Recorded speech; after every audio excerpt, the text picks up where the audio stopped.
que tengan alguna duda para quitarse, que ahora es el momento, ¿verdad? Más adelante, si es cuando estén solitos, va a ser difícil, no, como les voy a decir, va a ser difícil hacer preguntas después, ¿verdad? Pero vamos a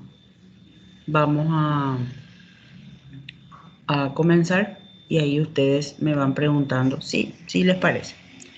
Bueno, voy a compartir el caso clínico.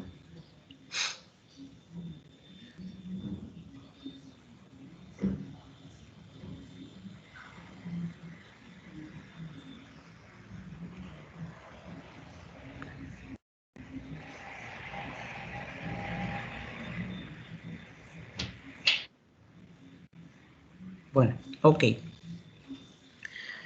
El caso clínico es sobre las alteraciones menstruales. Entonces, les voy a presentar un poquitito el caso que tenemos, la paciente. Es una paciente de 14 años que acude a la consulta acompañada por su mamá, ¿sí?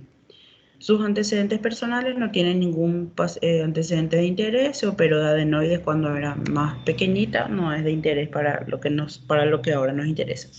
Y en los antecedentes ginecológicos, ella tuvo su menarca a los 11 años y medio, con periodos regulares de 5 a 6 días de duración, que venían cada 26 a 30 días, un ciclo normal.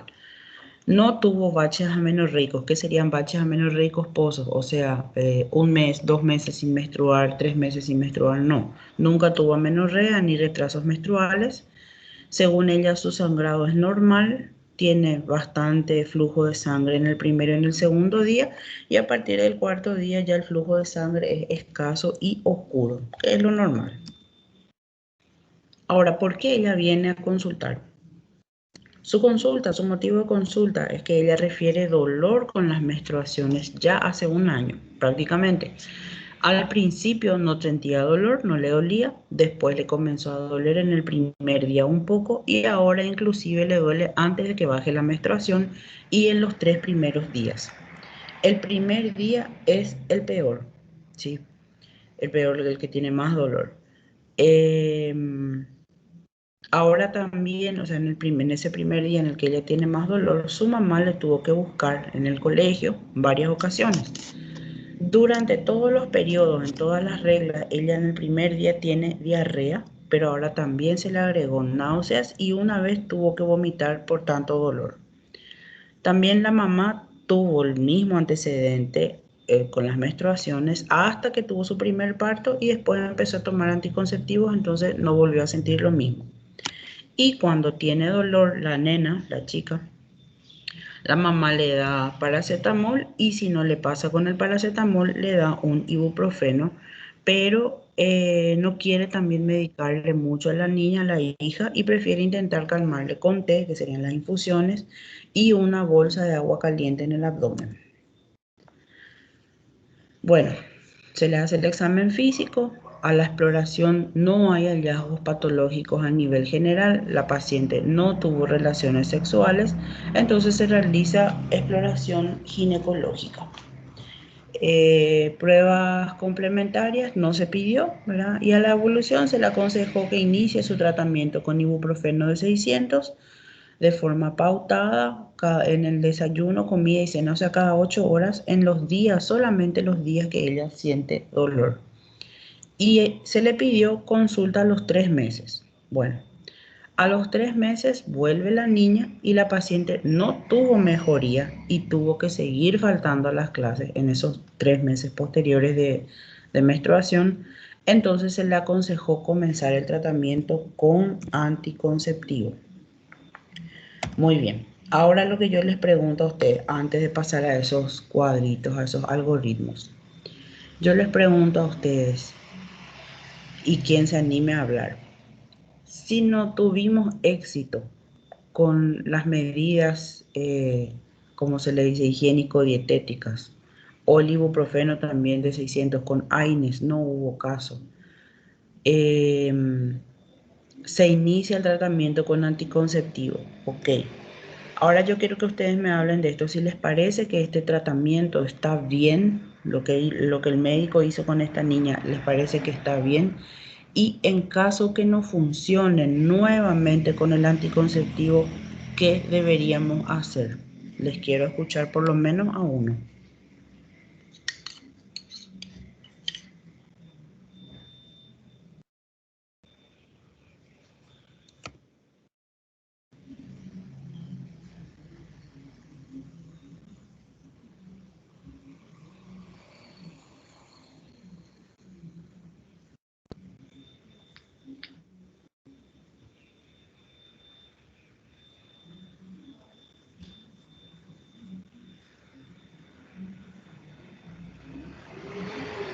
Bom dia, doutora. Buen día. Eu acho que o tratamento está correto sim, porque se não, as dores não foram resolvidas com AINES, a segunda opção é justamente receitar o anticoncepcional, que melhora em 90% dos casos a dor. Sí, así mismo. Y en el caso de que no funcione nuevamente con el anticonceptivo, ¿qué podemos hacer? ¿Qué tendríamos que hacer?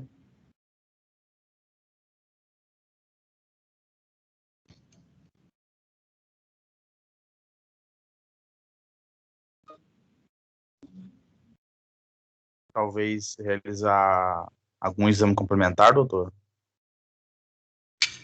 Bueno, es súper bien, porque en la primera consulta no se le solicitó absolutamente nada, ¿verdad? Ningún examen complementario. Entonces, en ese caso, ¿qué le solicitarías? Ya que ella viene sin estudios, sin nada, ¿qué le solicitarían de estudios? Ya que no pasó el dolor con el anticonceptivo, no pasó con AINES, entonces, ¿qué vamos a pedirle y qué vamos a hacerle también? Uma ultrassom pélvica. Sí, exactamente. ¿Y después?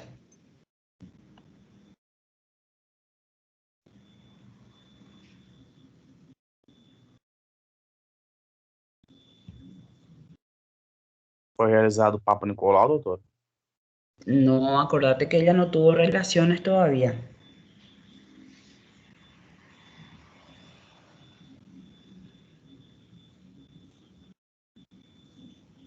Vamos a mirar acá qué dicen en el chat. O ultrassom não vai pegar, né, professora? Sí, ecografía pélvica dijo, no sé quién dijo, Leonardo, Felipe Leonardo creo que dijo, ecografía pélvica, o quién dijo, no sé. Pero bueno, ecografía pélvica, sí, que sería la pélvica ginecológica, la que se realiza a nivel de la pelvis bien bajito, no es la transvaginal, ¿sí? Entonces, perdón, ecografía ginecológica pélvica, sí.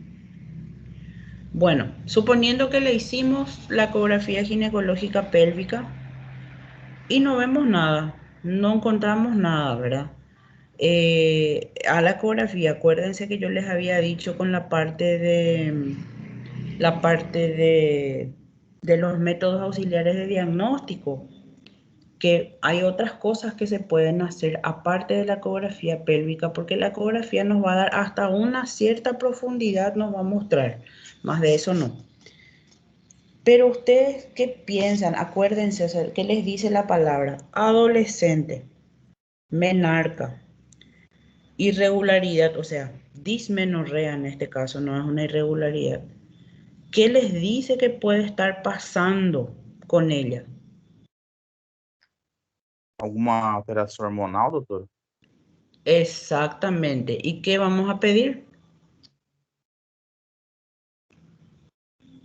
Para poder saber si hay alteración hormonal.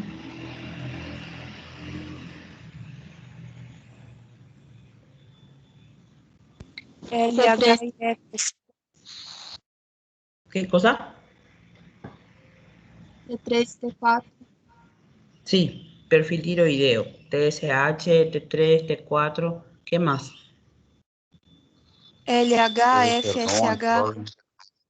Exactamente. Después, es que estrógeno, progesterona también ya dijeron, ¿verdad?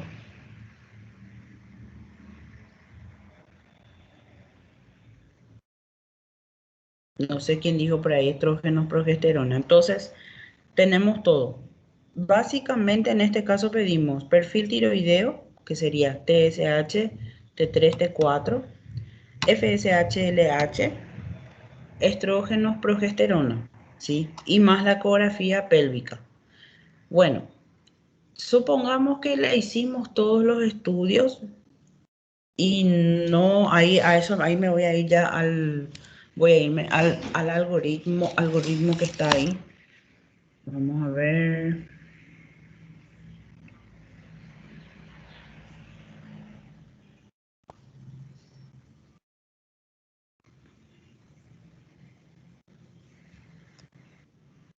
Ya.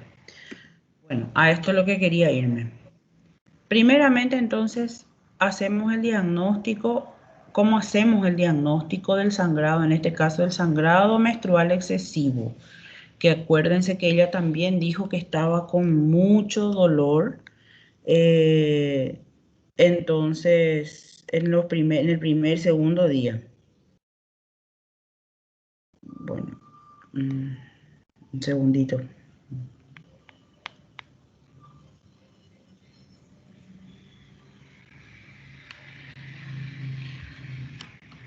Un segundito.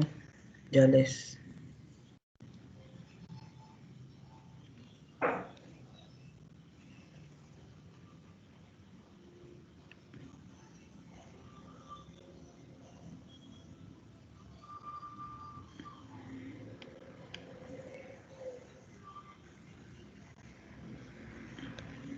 Ok, entonces tenemos la anamnesis, primeramente ya sabemos, historia clínica, examen físico. Algo que nos olvidamos de decir es el estudio hematológico, o sea, no siempre el problema, si es que es un sangrado abundante, no siempre el problema va a ser hormonal. También podemos tener alguna discrasia. Entonces, ¿qué más le podemos pedir a esta paciente? O sea, todo junto ya tiene que venir en el pedido de análisis. ¿Qué más vamos a pedir? Si yo pienso en una discrasia, si pienso, bueno, no, puede que no sea un trastorno hormonal, entonces, ¿qué más puede ser?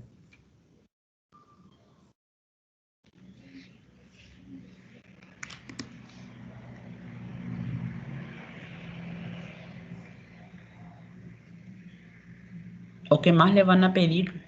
Acuérdense que ya llevamos, a ver un poco, supuestamente hace un año ella ya está así y ahora otra vez con 3 meses de tratamiento sigue así.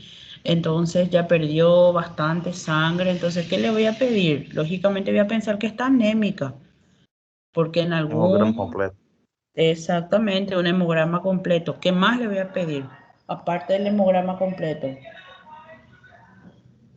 Exame de urina simples. No, no sería necesario.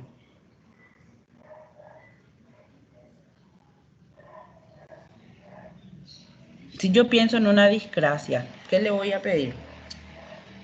¿Dónde puede estar habiendo un problemita ahí? Hemograma. Sí, hemograma ya dijo Leonardo. ¿Ah?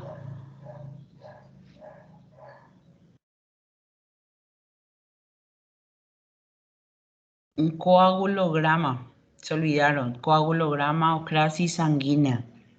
¿Sí? Tenemos que ver plaquetas, tiempo de protrombina, TTPA, todos los índices de coagulación, cómo está su coagulación, porque también puede haber a ese nivel un problema.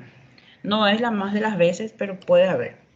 Muy bien, entonces una vez que, vamos acá arriba, una vez que hicimos esta anamnesis y el estudio hematológico, ya le pedí su hemograma, ya le pedí su coagulograma, entonces vamos a lo que es normal. Le salió normal todos los valores, entonces vamos a ver cómo ella está al examen físico y a la anamnesis hemodinámicamente hablando. Primeramente leve, si no tiene grandes síntomas, no hay anemia. Nos tranquilizamos y expectamos el mes que viene. Si ella refiere de repente mareo, refiere un poco de dolor de cabeza, cansancio, podemos estar con una anemia leve a moderada, entonces podemos ya darle también suplementos de hierro y anticonceptivos. Si ella está con anemia severa, que ya lógicamente eso ya vamos a tener por un hemograma completo, tenemos que iniciar, aparte del tratamiento hormonal, el tratamiento hemostático, darle también los anovulatorios, porque acuérdense que no podemos también estar dando solamente hierro, que sería la misma cosa que estar tirando arena en un saco roto. Vamos a estar dándole hierro y mientras tanto, por decirle así, la tornera sigue abierta y no me sirve de nada. Yo tengo que parar ese sangrado como sea, por alguna parte, ¿sí? Ahora, si es patológico, si mis resultados salieron mal, o sea, en el sentido de que haya una discrasia en la parte de la coagulación o algún tipo de otra enfermedad sistémica, ya voy a pasar al tratamiento específico para esa enfermedad o derivarla al especialista, al hematólogo en este caso, ¿sí? Bueno, ahora en el caso, pasamos al algoritmo del caso de una amenorrea primaria, ¿sí? Amenorrea primaria, pero con desarrollo de caracteres sexuales secundarios. Es decir, esta niña ya tuvo telarca, ya crecieron los pechos, ya tuvo pubarca, ya crecieron los vellos púbicos, pero no viene la menarca, no viene la menstruación. Entonces, ¿qué pasa? Primeramente me enfoco en el aparato genital. Si es normal, si tengo aparato genital femenino normal, seguimos el protocolo normal de la amenorrea secundaria, que vamos a ver después. Ahora, si es anormal, por ejemplo, si no hay útero, por ecografía, lógicamente, yo tengo que ver cuál es el cariotipo y solicitar el cariotipo de esta niña. Si es 46XX, entonces tenemos un síndrome de Rokitansky-Kuster-Hauser, ¿sí? Que sería la agenesia uterina y agenesia vaginal también. Perdón, agenesia uterina y aplasia vaginal. Ahora, si tenemos un cariotipo con cromosomas 46XY, vamos a tener el síndrome de feminización testicular. Es decir, esta niña, si nosotros le hacemos también una ecografía, va a tener testículos, solamente que los testículos no van a estar descendidos y ella va a estar feminizada, ¿sí? Va a tener caracteres sexuales secundarios femeninos, pero con testículos. Ahora, si yo tengo presencia de útero, puede ser que tengamos o un himen imperforado o un septo vaginal transverso o la ausencia congénita de vagina, ¿sí? Ahí ya es tratamiento quirúrgico para poder menstruar. Bueno, y ahí pasamos entonces al algoritmo de la amenorrea primaria. Ok, entonces vimos que esta niña tiene útero, tiene ovarios, tiene todo, pero sigue sin menstruar. ¿Qué está pasando? Entonces puede ser, primeramente, o que haya una amenorrea primaria y no hay desarrollo de los caracteres sexuales secundarios, sigue siendo una niña. Yo tuve un caso así, una mujer, ¿verdad? De 24 años. No tenía pecho, no tenía forma femenina. Es más, cuando estaba en la sala de espera, yo pensé que era una nena que quería consultar, porque no tenía así las curvas que tiene la mujer. Y cuando entró a consultar, entró ella sola y le preguntó la edad, me dice 24 años y se mató de la risa ella misma, porque sabía, ella ya había pasado por varios ginecólogos y nadie le dio la solución. Y no menstruaba, 24 años, ella no menstruaba, no tenía relaciones sexuales aún tampoco, porque prefería solucionar primeramente este problema y después enfocarse en eso. Entonces, ¿qué hacemos cuando tenemos un caso de eso? Por supuesto, pedimos toda la batería endocrinológica, FSH, LH más los otros, pero nos enfocamos ahora en FSH y LH. Si yo tengo a mi FSH y LH elevada, también vamos a ver el cariotipo. Puede ser un 46XX, una digenesia gonadal pura o un déficit de la 17 alfa hidroxilasa. Ahora, si tenemos el cariotipo 46XY o 45X0 o los mosaicos, ¿verdad? Una mezcla, puede haber una disgenesia o nodal. Si en cambio los valores de FSH y LH están bajas, tenemos que solicitarle un estudio neuroendocrinológico completito. Si sale normal, seguimos nuestro protocolo de menorrea secundaria. Y si sale anormal, podemos estar en presencia de algún tumor hipofisario, algún defecto genético o una insuficiencia hipofisaria no tumoral, que es el síndrome de la silla turca vacía. Es decir, en la hipófisis no hay funcionamiento, por supuesto, no hay hipófisis, quiere decir eso, por ende no va a haber producción de estas hormonas. Bueno, entonces, ¿qué hacemos en ese caso? Por supuesto, la historia clínica completa, examen físico, análisis, que ya dijimos que vamos a pedir, y sí o sí tenemos que pedir también un beta-HCG. Y eso no se olviden, se le pide siempre, aunque la paciente les diga, no, yo no estoy embarazada, no tengo cómo estar embarazada. Y también se pide a las pacientes adolescentes, sobre todo cuando acuden a la consulta con su mamá o con su papá, igual se le pide porque muchas veces nos pueden estar mintiendo, pueden estar diciendo que no tuvieron aún relaciones, cuando en realidad no es así. Entonces le tenemos que solicitar, porque si nos sale un test de gestación positivo y ya hicimos todo el resto de los estudios rompiéndonos la cabeza, había sido la respuesta al por qué no estaba menstruando, estaba ahí. Bueno, entonces, si todo esto que hicimos y en lo que le solicitamos, le pedimos también prolactina, le pedimos FSH, LH y TSH, entonces, si la prolactina no sale normal, no se hace nada. Miramos la FSH y la LH.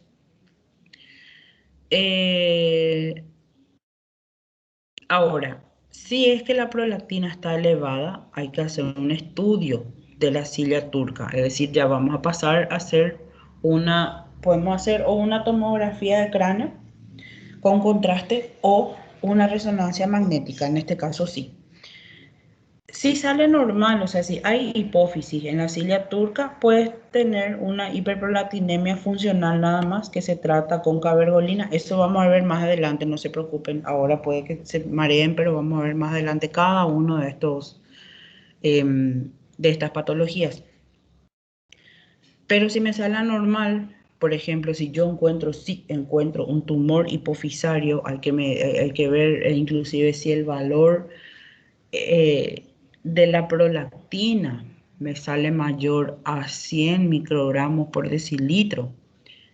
Quiere decir que hay presencia de algún tumor funcionante ahí. Bueno, ahora, si pasamos a la FSH y a la LH. Si la FSH y la LH están normales o están bajas, vamos a hacerle el test de gestágenos que hacemos con la progesterona micronizada, ¿sí?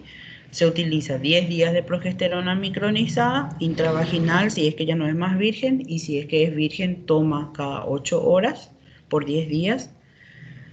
Si el test de gestágeno, por ejemplo, positivo, quiere decir que menstrua después de usar la progesterona micronizada. Si después de utilizar la progesterona micronizada la paciente menstrua, quiere decir que probablemente ya está anovulando, o sea, no está ovulando, y puede tener algún síndrome de ovario poliquístico que no fue visto en ecografía, pero muy difícil. Sí o sí en ecografía se ven los ovarios poliquísticos.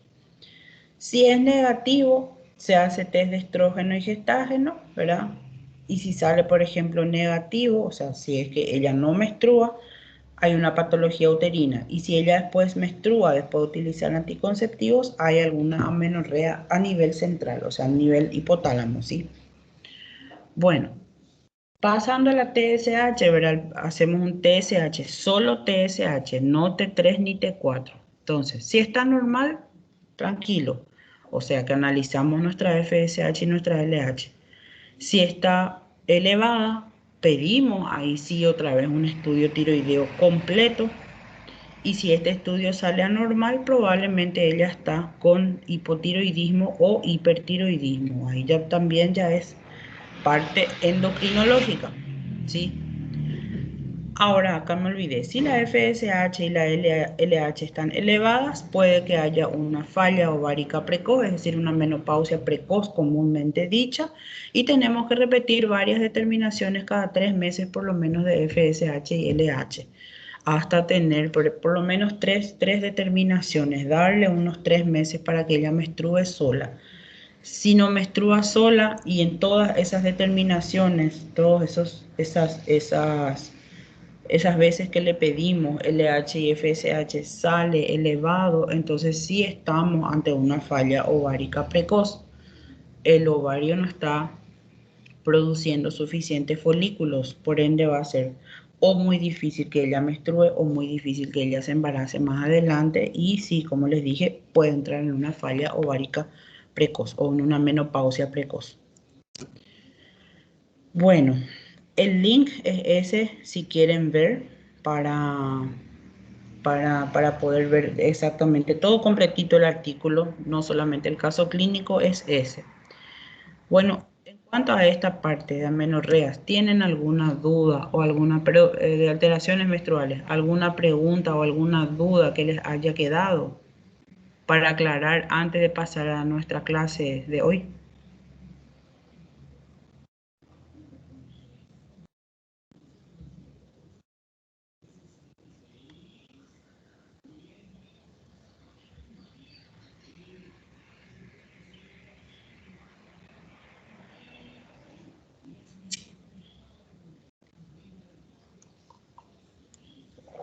No parece. Bueno, si no les quedó duda, este caso clínico yo les voy a dejar también ahí en la página, en el canal. Si no les quedó dudas, entonces pasamos a la clase ya directamente, ¿está bien? Que ahí ya terminamos con lo que es todo lo del eje, hipotálamo, hipófisis, ovario, terminamos también con lo que es, em, con lo que es, a ver, espérenme que un segundo.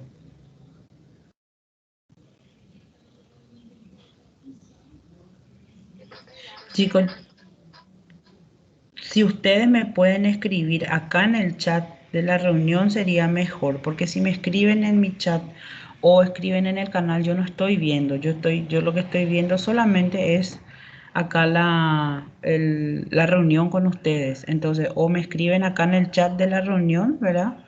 O pueden hablar por acá también sin vergüenza y sin problema, ¿sí? Para poder aclarar las cosas.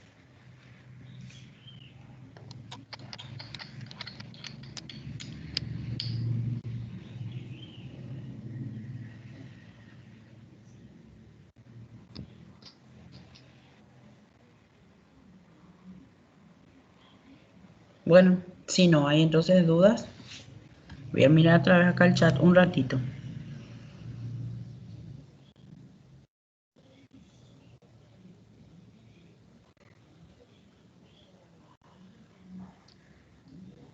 No, no hay nada. Entonces, paso a la clase.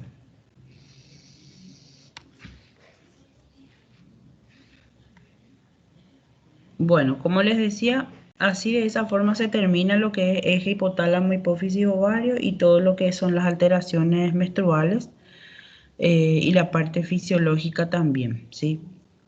Entonces ahora vamos a pasar a lo que sería la operatoria ginecológica. Ya pasamos a la otra unidad, que esta otra unidad son las cirugías ginecológicas. Y yo dividí, para que ustedes puedan entender mejor, en las cirugías cervicales, que son un poquitito menos complicadas, en las cirugías ginecológicas y por último en las cirugías ováricas. ¿Tá? Entonces vamos a hablar de las cervicales ahora.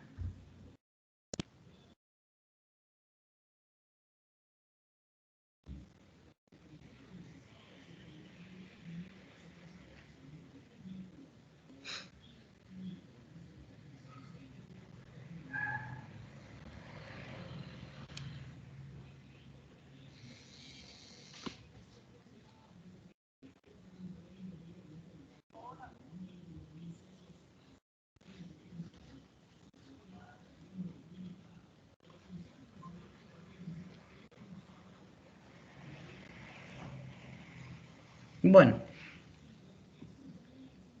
cirugías cervicales. Cirugías cervicales sería todo lo que es la parte quirúrgica del cuello del útero, ¿sí? Todos los procedimientos, pero quirúrgicos que vamos a hacer a nivel del cuello.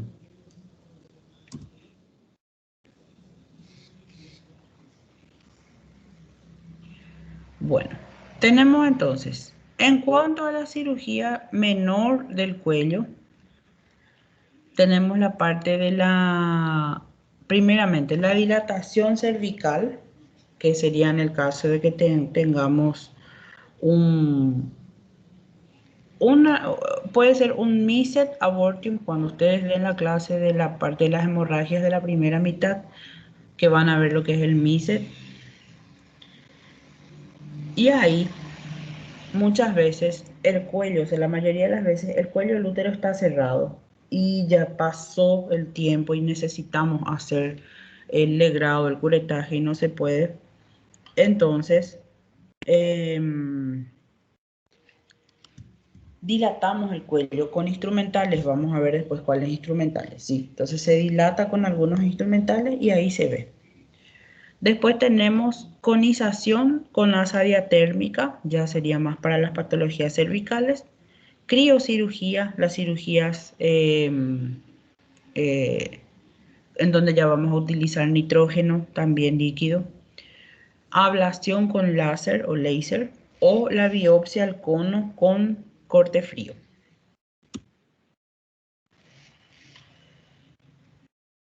Bueno, acá entonces está primeramente la dilatación cervical. Se puede hacer de diferentes formas. Podemos hacer con dilatadores, ¿verdad?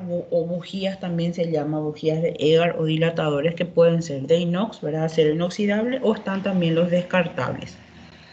Bueno, sí, me esperan un segundo otra vez, por favor, porque hoy parece que todo el mundo está loco. Espérenme que un segundito.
Ok, bueno, sigo. Discúlpenme.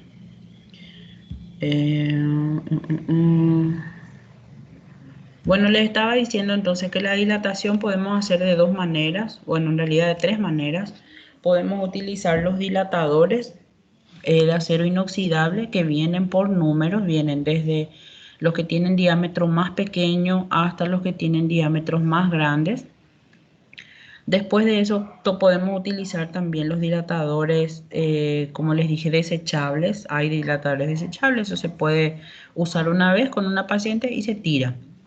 Y si no, podemos tener los que son, serían los dilatadores o globos, sería como si fuera el globito que se forma cuando nosotros estamos usando una sonda vesical, ¿sí? En realidad es un catéter que se insufla y tiene dos, como ustedes ven ahí, dos globitos, ¿verdad? Entonces estos dos globitos hacen que se dilate el cuello nada más momentáneamente para ese momento, y más que nada se está utilizando en lo que es el parto humanizado, ¿sí? Para no tener que utilizar medicación, en este caso oxitocina o otro tipo de medicamentos para poder producir la dilatación cervical. Entonces se utiliza estos globitos, este catéter para dilatar. Bueno, y estos son los dilatadores cervicales. Este es el de acero inoxidable. Como les dije, son diferentes medidas. Está desde el más fino hasta el más grueso. Estos son los dilatadores, serían los dilatadores descartables, pero bueno, reusable porque se puede lavar con agua caliente y se vuelve a utilizar, pero no es lo mismo que un dilatador de acero inoxidable que se puede esterilizar y utilizar siempre. Bueno, pasamos entonces a lo que es la conización con el asa diatérmica. ¿Y la conización para qué usamos? Generalmente se usa para las lesiones cervicales de alto grado. Primeramente se puede usar como un procedimiento diagnóstico, pero también como un procedimiento terapéutico, ¿sí? De forma diagnóstica, porque nos sirve para hacer una biopsia, podemos utilizar para colectar material y hacer una biopsia y tenemos un diagnóstico de qué tipo de lesión es. Y terapéutico, ya directamente para cauterizar la lesión, ¿sí? Por supuesto que se hace bajo anestesia porque duele, ¿verdad? Duele mucho. Anestesia local o sedación. Hacemos una visualización colposcópica, tenemos que ver con el colposcopio para abarcar la lesión y extirpar en forma de cono, ¿sí?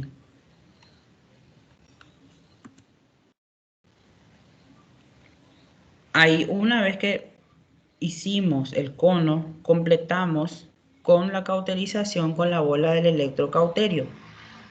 Entonces, si tienen un electrobisturí, ¿verdad? Pueden hacer con electrobisturí también. Se puede hacer de esa forma.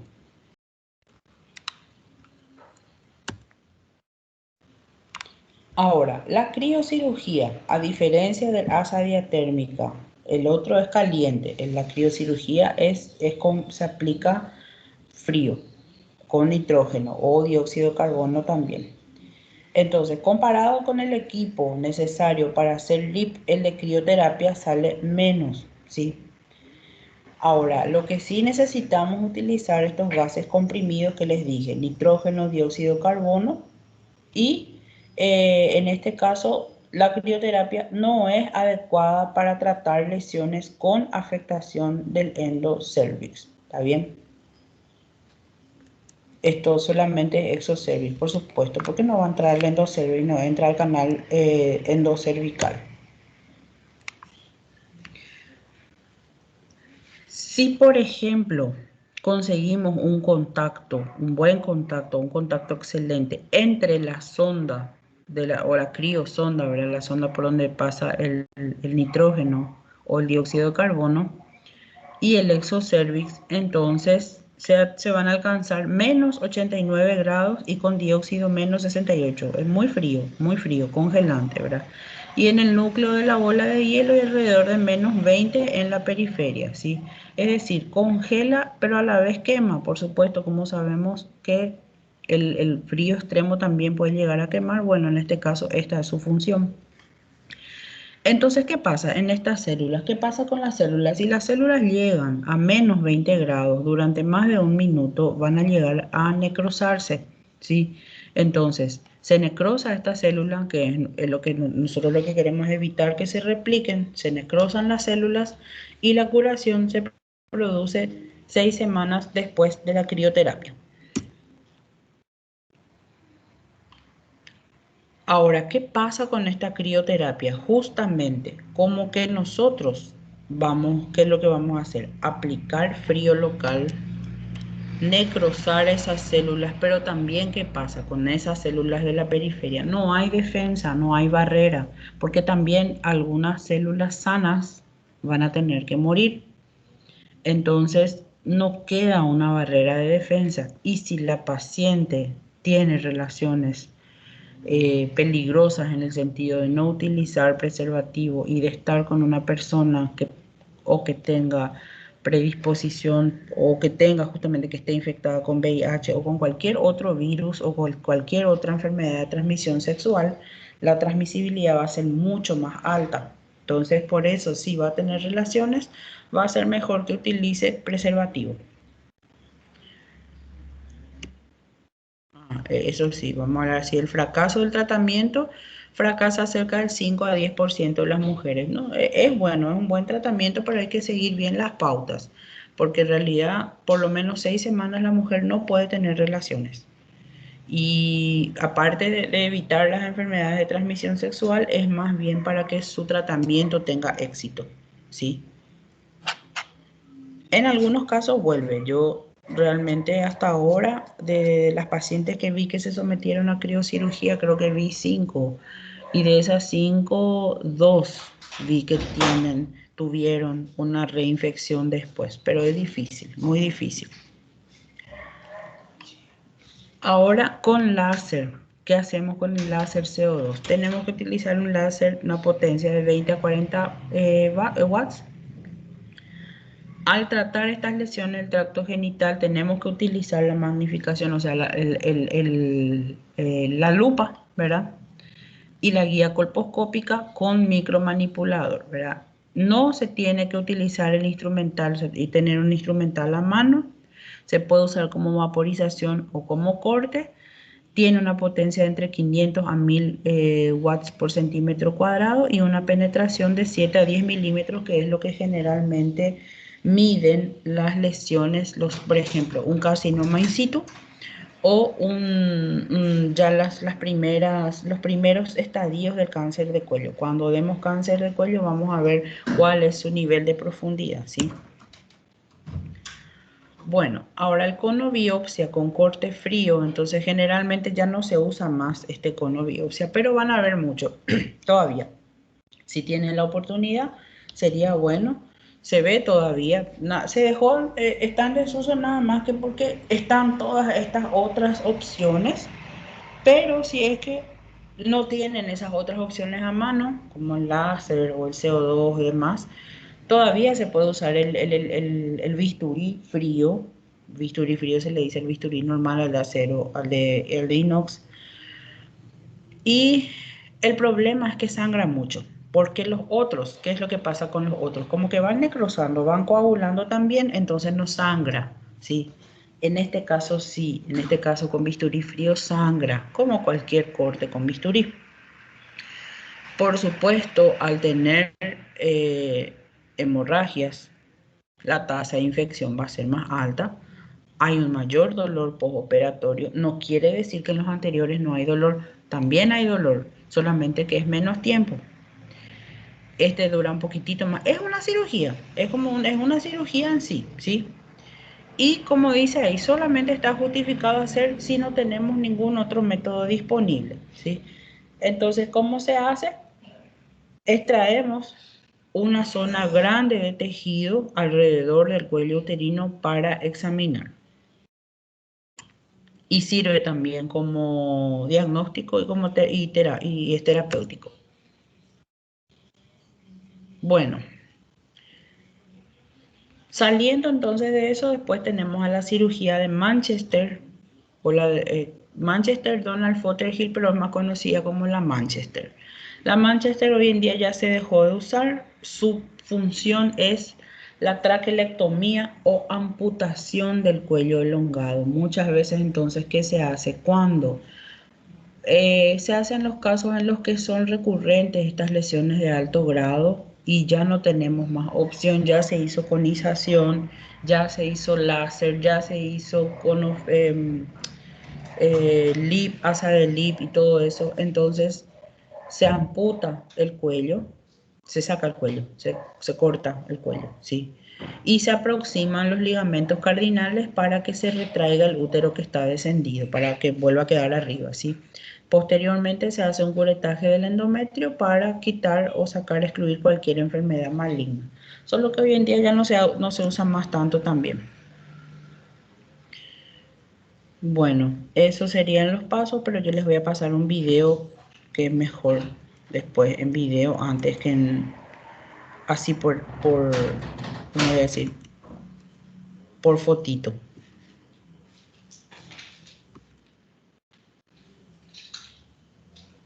Bueno, después tenemos la colpoclesis o la cirugía del esfor parcial, que esa forma se hace una obliteración en la pared anterior y posterior de la vagina y se reduce el descenso uterino de esa forma.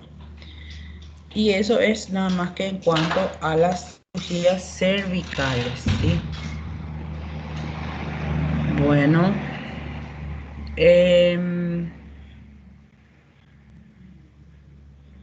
¿tienen alguna consulta en cuanto a las cirugías cervicales ahora? Ahora vamos a tener nuestro recesito, ¿sí? De unos 15 minutos antes de continuar. ¿Alguna duda o pregunta?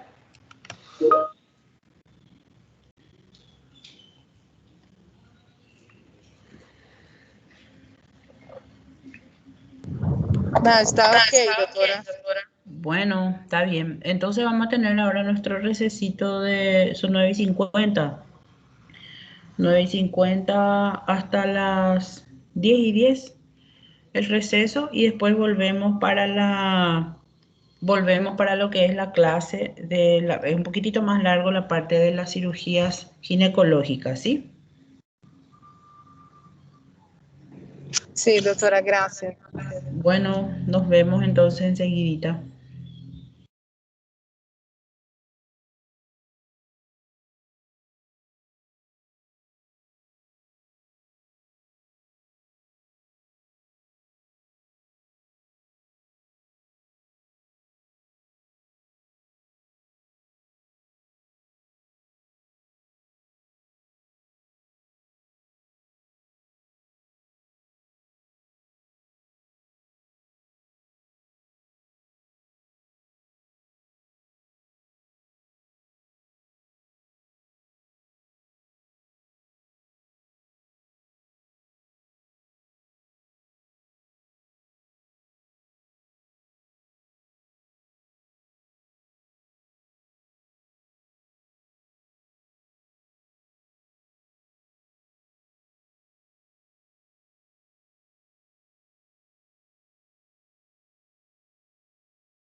Bueno, de vuelta.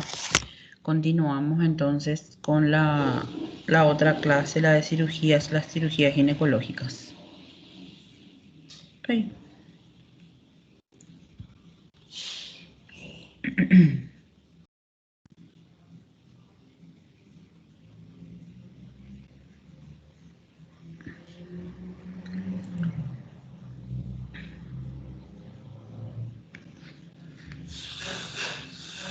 Bueno, entonces vamos con las cirugías ginecológicas, la operatoria, lo que es toda la parte de la operatoria ginecológica, ¿sí?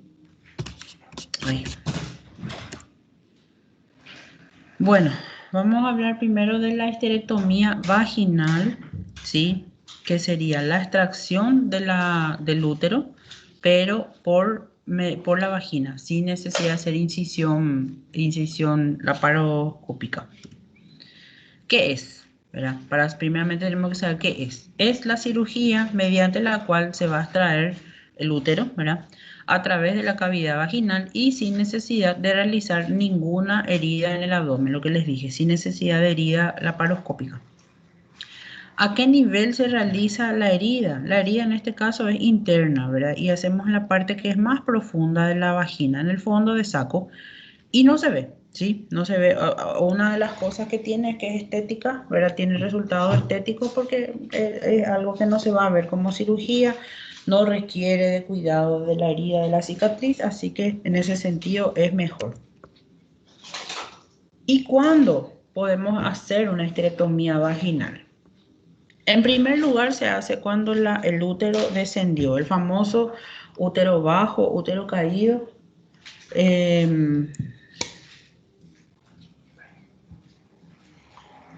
Acá.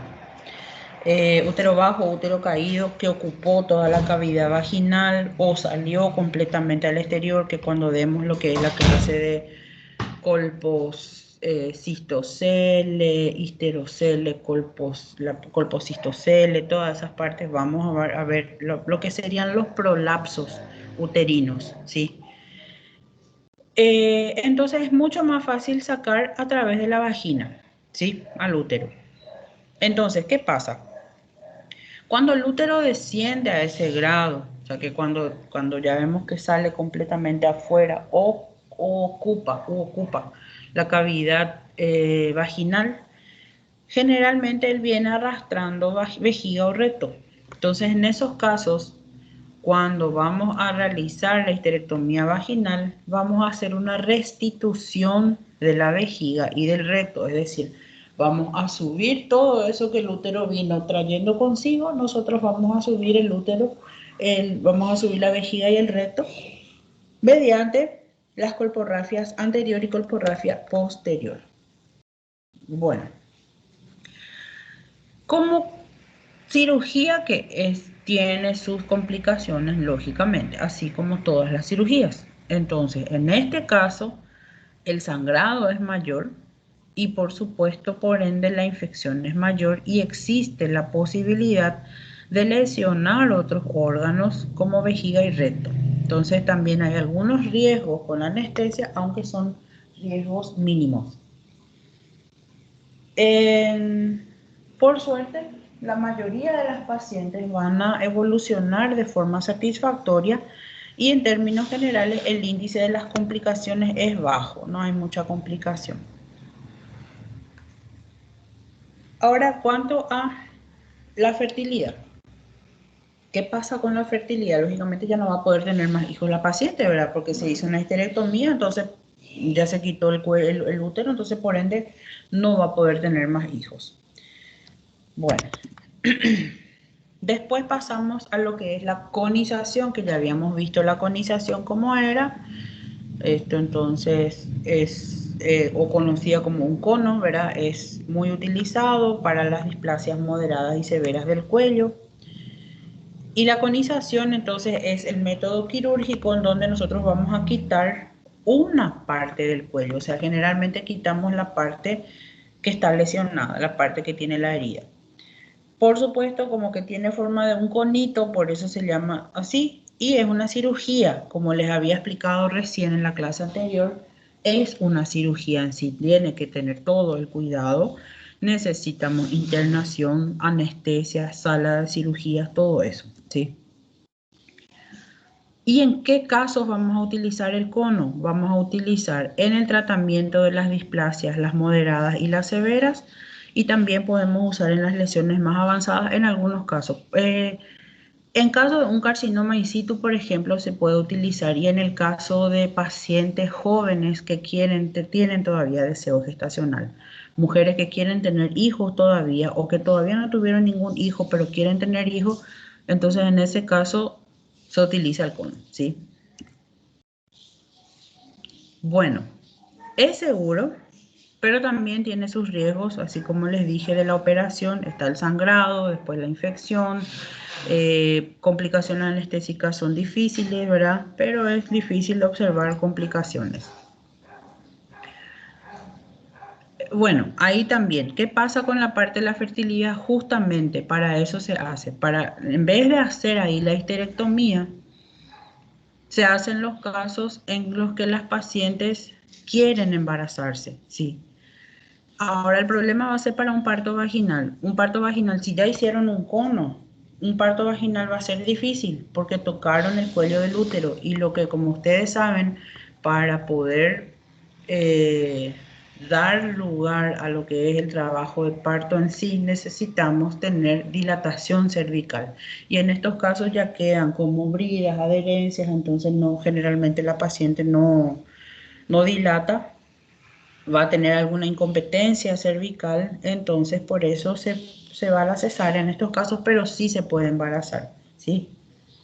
Bueno, en algunos casos, si es que se hace un cono un poquitito más amplio, el cuello se puede quedar un poco débil y ahí no va a retener los embarazos. Entonces, en algunos casos también después habría que hacer un cerclaje cervical para atajar esa gestación, pero es difícil que pase eso, muy difícil, ¿sí? Entonces la mujer, si quiere tener hijos, puede tener hijos normales. El único problema nomás va a ser el parto vaginal, no va a poder tener por parto vaginal.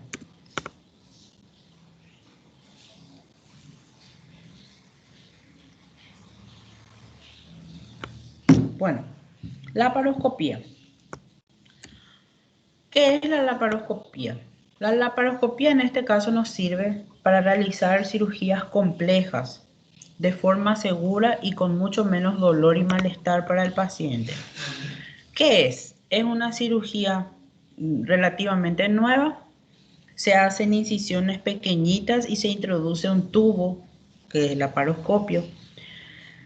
Primeramente se va a introducir una aguja, después en esta agujita se conecta el cilindro que tiene gas, se insufla el abdomen para poder tener una mejor visualización, y de esa forma los órganos se van a quedar hacia abajo y el gas queda en la parte de arriba.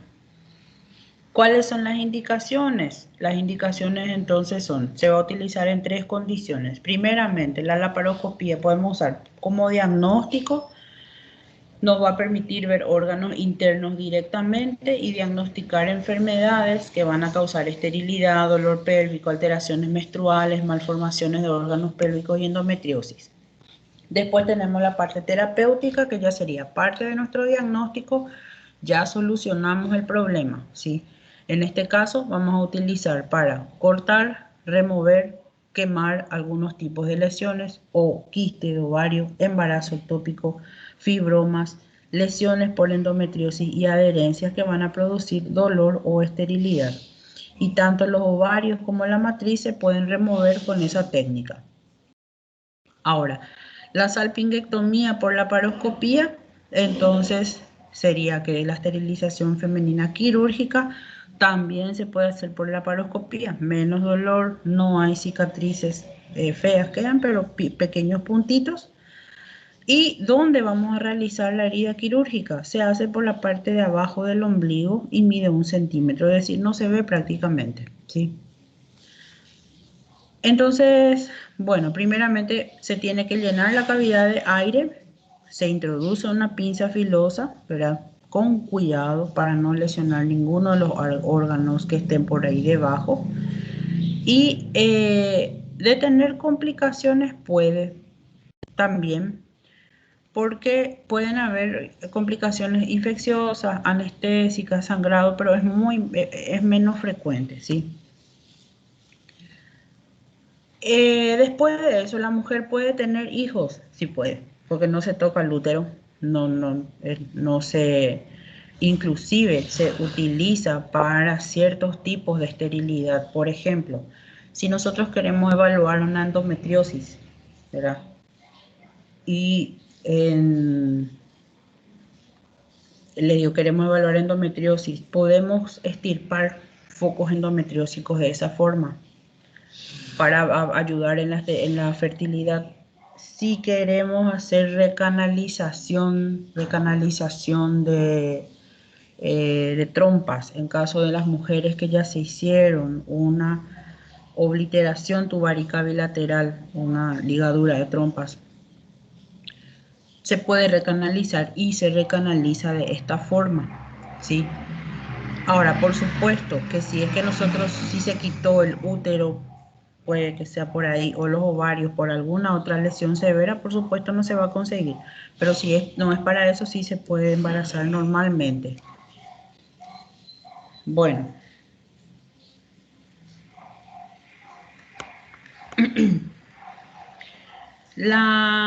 Lo que les estaba diciendo, los cistoceles y los rectoceles.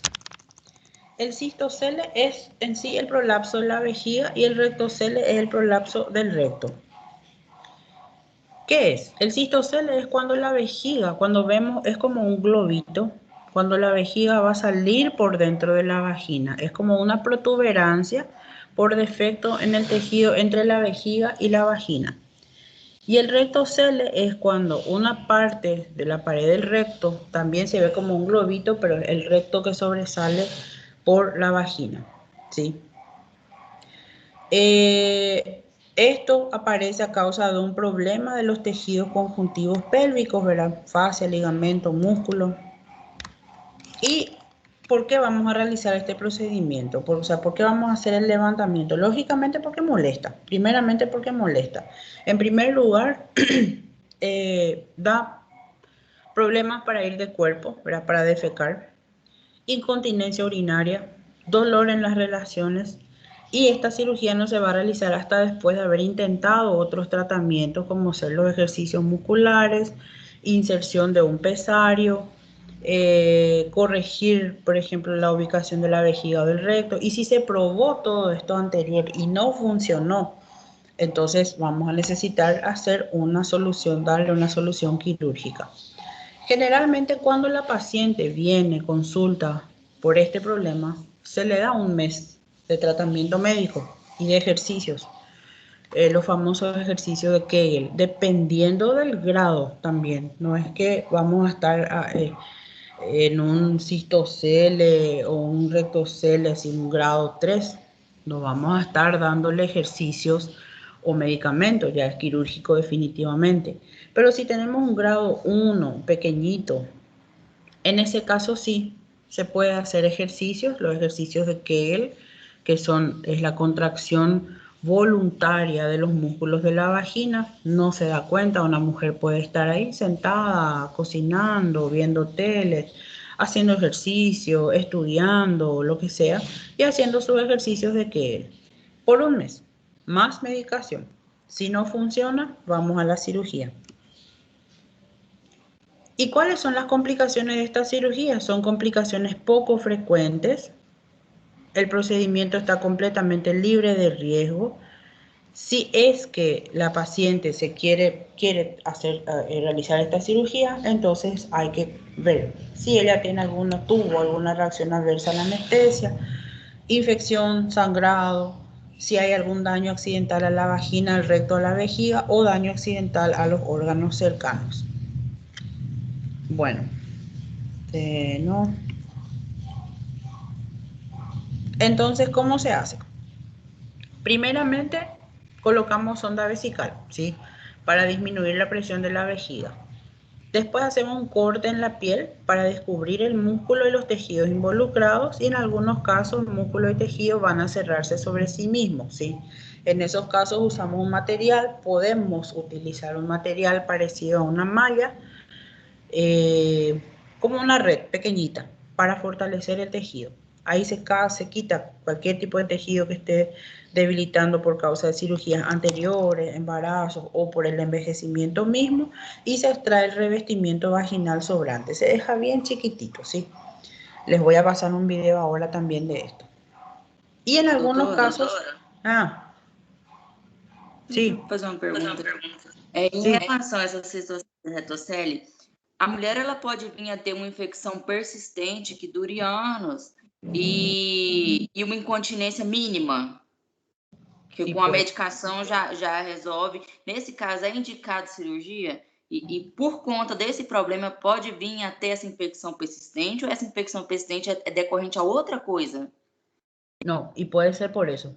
Puede ser que tenga, Pode ser por oye, isso? una paciente que tiene rectocele o que tiene cistocele, Sim. que no corrigió todavía, sí, sí puede tener. Y generalmente es por eso. Sí o sí es por eso. Porque, ¿cómo te voy a decir? Es la vejiga, suponiendo que el cistocele, la vejiga baja y se queda, queda É o como peso pélvico parece que rebaixa. exactamente, y queda como un recipiente que al juntarse la orina va a quedar como un caldo de cultivo. Uhum. Permanentemente va a estar la orina ahí y entonces es como un caldo de cultivo de infección urinaria. Ah, então a infecção é por conta da retenção que fica ali Ujú, parada a urina e em vez de ir, faz executivo. ujú, exactamente. Tá bom, Así doutora. es. Obrigada, tá? Bueno, entonces, ay, no, y esto ya pasé. Ahora sí, si se sometió a la cirugía, ¿qué se hace? Después de la cirugía, entonces, generalmente, si está en el hospital internada, se le deja una compresa o mecha vaginal toda la noche. Si se hizo un rectocele, se retira la sonda vesical en cuanto pueda irse al baño sin ayuda, si ella consigue. En estos casos a veces se puede dejar la sonda vesical por más tiempo, entre 2 a 6 días, y le da tiempo a la vejiga para que vuelva a funcionar normalmente. Y en algunos casos puede venir a tener alguna secreción con un poquitito de olor, pero es nada más que por los restos que quedaron de la sangre propia de la cirugía, nada más, no es flujo. Ahora, en casa, ¿qué va a hacer? Cuando sale de alta, entonces se le ayuda a que tenga una buena recuperación. Por supuesto, no puede levantar objetos pesados que pesen más de 4,5 kilos por 6 semanas. No tener relaciones sexuales por 6 semanas también. No insertar ningún elemento en la vagina, tampones, copas menstruales, nada. La parte de las tareas de la casa, nada tampoco, repasar, barrer, alzar, por supuesto, mover cosas, qué sé yo, mudanza, mover muebles, esas cosas, nada.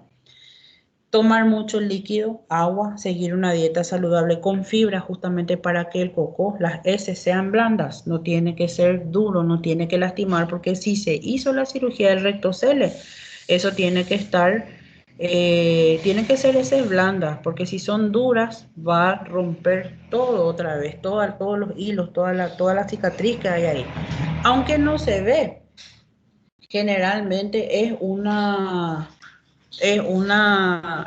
cirugía, no se ve nomás, pero es cirugía, ¿sí? Bueno, y eso es todo en cuanto a esa clase.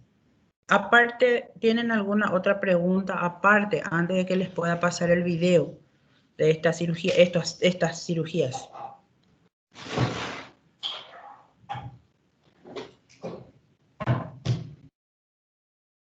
Não, doutora. Tá tudo ok. Bueno, entonces ahora les voy a pasar acá en el canal, no en el chat, no, en el canal les voy a pasar video de esta cirugía, ¿está bien? Ahí me esperan un poquitito y les voy a pasar y vamos a mirar.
Acá mejor en el chat les voy a pasar el link, ¿sí? Ya, ahora les paso, ¿está bien?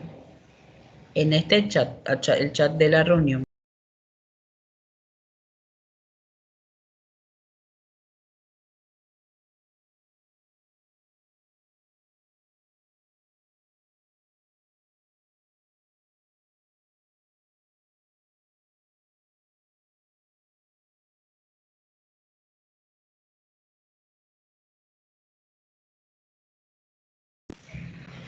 Bueno, ese es el link de una cirugía vaginal, una histerectomía vaginal, ¿está bien? Después mientras tanto también voy a subirles otro de lo que es rectocele y cistocele e histerocele también. Y ahí entonces podemos ir mirando los videos, ¿está bien? Este ya pueden ir mirando mientras tanto, yo mientras voy a ir subiendo los otros links, acá en el chat.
Y ese otro es el colpocistocele completo, ¿sí? Entonces, bueno, eso es lo que pueden ir mirando. Yo voy a ir mirando también ahora los videitos y miramos todo y después cerramos la clase, ¿está? Vamos a ver todo ahora un ratito.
Bueno, ahora sí, no sé si terminaron de ver, pero si tienen alguna pregunta con los videos o con la clase, estoy a disposición.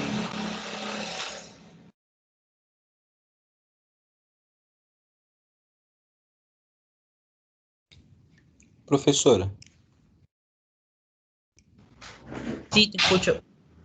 por favor, com respeito ao primeiro vídeo, primeiro link sobre a esterectomia vaginal, esse vídeo, pelo que eu entendi, não sei se tiver errado, a senhora me corrige, por favor. Ela era uma esterectomia parcial ou era total? Porque parecia parcial.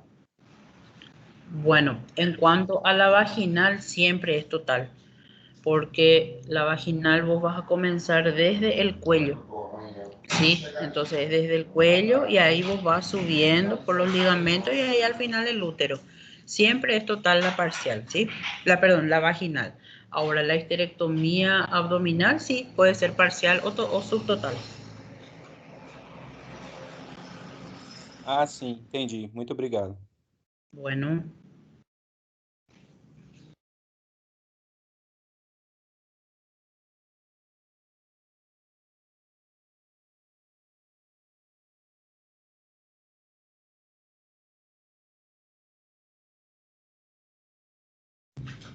¿Alguien más que tenga alguna duda o consulta?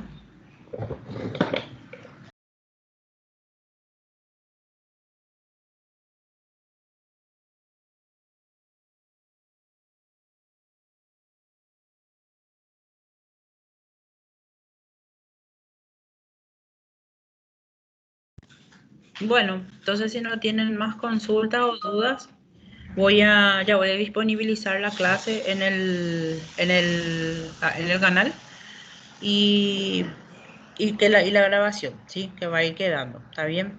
Entonces ahí nos vemos el martes que viene, nos vemos el martes que viene, así que estén muy bien, ¿sí? Cualquier duda o consulta ya saben, está o pueden escribir en el chat, si no en el chat, en el privado también, no hay problema, ¿está bien? Nos vemos entonces, gracias a ustedes.